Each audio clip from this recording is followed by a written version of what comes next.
Hello, people. So, today we are going to tell you the name of our channel. We have finally arrived at a name. We were discussing this. After a lot of brainstorming, we have decided the name of our channel is Cover Drive. Let's dissect cricket. Yes. What we do is we dissect what is happening on the field, off the field. It's basically in-depth analysis that we do. So we decided to name the channel Cover Drive. Let's dissect cricket. So let's move on. Today, it's a bit. I'm a bit disappointed that South Africa lost. It's not that it makes a difference to whom we face in the final. I don't think either South Africa or Australia facing South Africa or Australia makes a difference. But for South Africa, I wanted them to win the finals. They have lost during this stage, semi-final stage, so many times that I think it must be disheartening for them, losing once again. But I think they choked.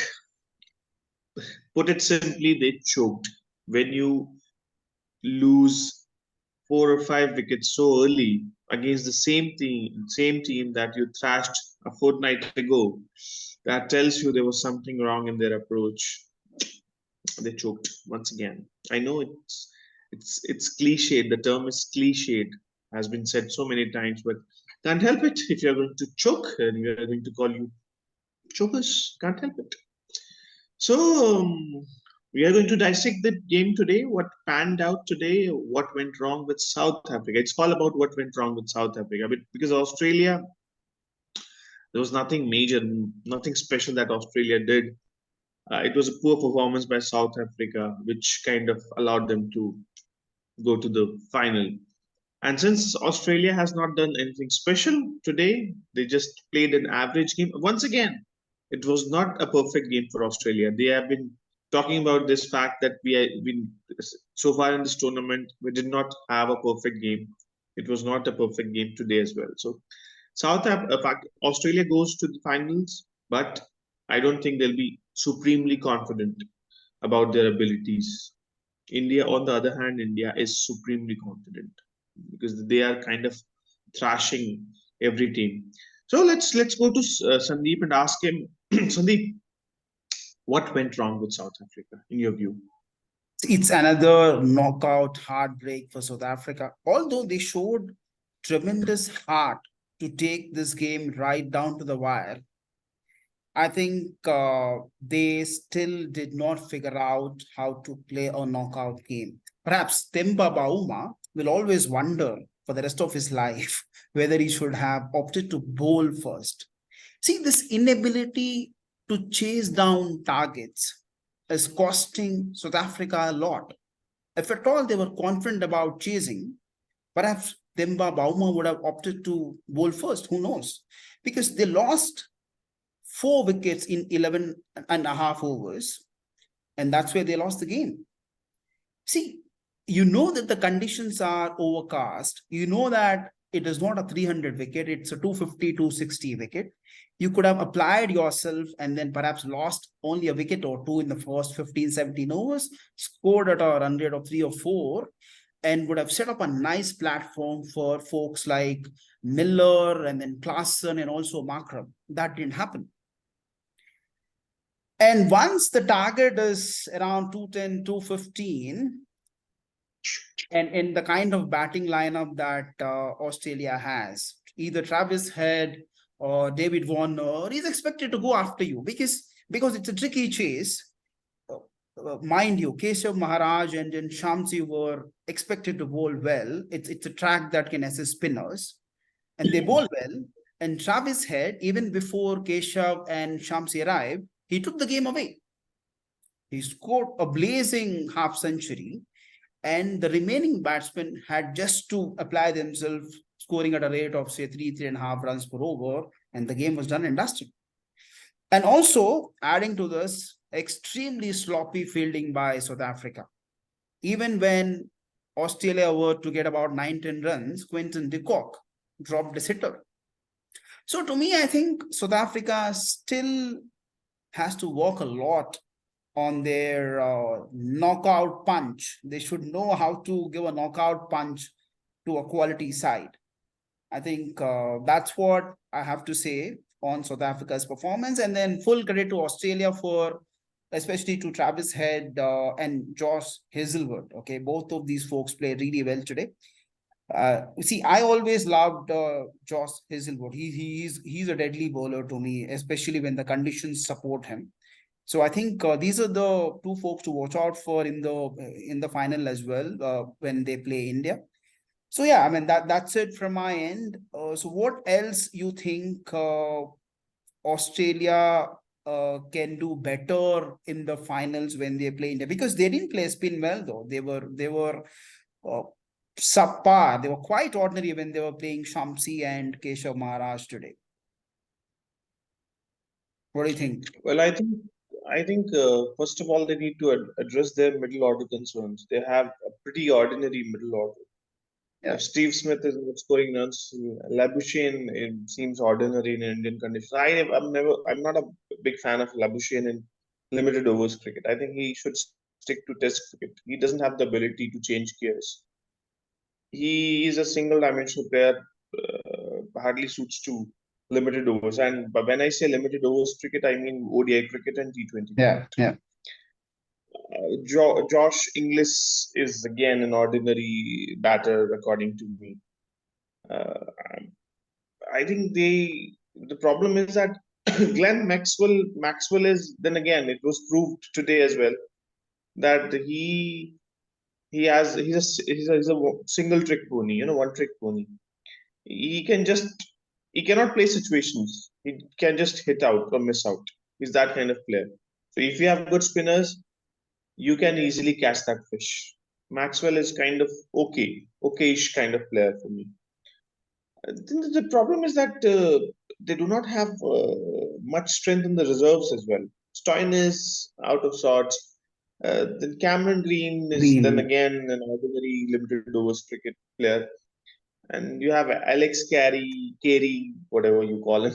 Then he's not scoring runs. So I think middle order goes. Australia needs to address that sooner than later. They have just 2 days to do whatever they And need to that do. middle order doesn't play spin well, to your point. They are not good players of spin as well. Middle order is not in great form and they don't play spin well. And then Ahmedabad is expected to support spinners. So that's going to be very tricky against the Indian spinners. So it's going to be Absolutely, absolutely. a pretty Plus, exciting. plus, Yeah. true, you're right. Plus, their captain is a bowler. You rarely see that in cricket. You know that the way New Zealand was able to counter Indian spinners to an extent because they have Williamson. Williamson is a pretty shrewd leader. Although is a out and out gentleman cricketer, a very nice person on and off the field. But he's a shrewd captain. He's a shrewd player. Very true. So probably when you have a captain who is a batter, he can come up with a plan. But I don't think Cummins can come up with a plan how to counter spinners. So I don't see Australia being able to counter Indian spinners. And the problem is the people they rely on are, I think, the top order they rely on. I don't have many expectations from David Warner, to be honest. David Warner, I don't. Problem with David Warner is he's not playing those long innings. If you're an opener or if you come first down, then you should have the ability to score 100 every time you get in. Every time you get set, you should convert that start into 100 the way Kohli does, for example. Um, Shubman Gill is also one such player. If he gets a 50, he invariably converts that 50 to 100. Yeah, yeah. So I see that thing is missing from David Warner since long. He used to do that, but now it's no longer there. Travis Head and Mitchell Marsh. I think if India can get these two guys, more so Travis Head, because Mitchell Marsh, I think, Indian bowling should take care of Mitchell Marsh. He's not he's not a good player of spin bowling. And facing Bumrah and Shami is a different cup of tea altogether. Yeah, yeah. Because that Mitchell Marsh has a big ego. He won't bide his time. And if you don't bide your time against Indian pacers, you are just trying to hit out Indian pacers. I'm sorry, you won't be able to do that. You need to play yourself in the way Williamson and Mitchell did. Then you'll be able to hit them if you get the right, if they bowl in the right area for you. But I don't see. So Travis Head, I think, becomes an important player. If India can get him out early, I think it will, as they say, it will set cat amongst pigeons. Because Australian middle order is fragile to say the least. Absolutely So I fragile. think I they mean, need to, but they yeah, don't have anybody in reserves who can play well. It's not that they'll say, okay, you can come and you can be. They don't have horses for courses kind of thing. So Australia, that's why I'm saying that Australia, although they won today, I think I don't see that where they're going to get that strength and that confidence to beat India. Although they are a big match side, they have won so many World Cups, but that was a different beast altogether. That side which won very three true. World Cups on the trot. So No, I that think was a different side that had, say, Michael Clark or perhaps Ricky Ponting or a lot of other players in the mix, Damien Martin. There were a true. lot of other players of high quality. So even I don't think Australia has got the ability to beat India. Maybe a couple of players at the top. Otherwise, they One will. more Yeah, one more thing I would like to mention, which is very important. I'm saying it time and again.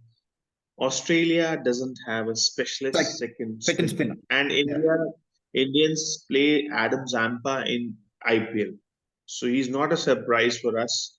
We know, leg spinners need to be, mystery spinners. The way Kuldeep Yadav is for them.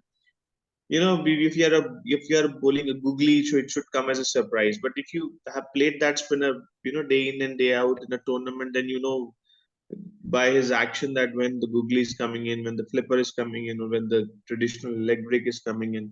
So I don't think even Adam Zampa would be that effective against India. Plus, if you are going to play Glenn Maxwell as your fifth bowler, then you are already it's a defensive step because if Maxwell is bowling, then he's trying to prevent runs, not trying to take wickets. And as I've said many times, that your two spinners should be wicket taking options, not containment options. So Australia starts on a wrong foot in every match, I think, by playing Maxwell as a specialist bowler. no, That is a the kind of form Shreyas Iyer is in, I'm sure he's gonna tonk Maxwell out of the park on most of the occasions. Because, see, yeah. as you rightly pointed out, they don't have a high quality second spinner. And look at the form that Virat Kohli, KL Rahul, and Shreyas Iyer are in right now, number 3, 4, 5 for India. They are going to tonk Maxwell and Travis Head, Mitchell Marsh. They don't come close to a high quality fifth bowling option. And out of their three pacers,